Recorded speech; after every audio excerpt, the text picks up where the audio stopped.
Đây là con bơm mà mình vừa mới giới thiệu này, anh em đặt hàng nhiều quá. Nếu anh em xem video thì đây nhá, 120W bơm 25 lít trong vòng 1 phút này, pin 6000 mAh này, có màn hình các kiểu này, rất là nhanh thôi, nhỏ gọn, cổng sạc Type-C hoặc là cắm tàu, có màn hình này.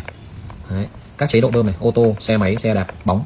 Đấy, có thể tăng giảm ở đây, đèn này, bấm một lần thôi. Đấy, nháy SOS này. Đấy, rất là tiện. Bạn có thể bơ đèn dùng ở trong lúc bơm nhìn cho nó rõ, hoặc là mình nháy SOS để cảnh báo. Đấy. Đấy. Con này bơm rất khỏe nhá, anh em bấm cẩn thận giật mình này. Khỏe lắm anh ạ. Bộ phụ kiện này, sạc chân si này, tẩu này, đầu bơm này để sạc xe ô tô này, và ba cái đầu bơm này, bơm bóng, bơm các thể loại luôn. Đấy, xe đạp rồi bóng rồi cả mấy cái phao thiết gì đấy, phao thiết thuyền chứ. Bộ phụ kiện rất là đầy đủ. Đấy, bơm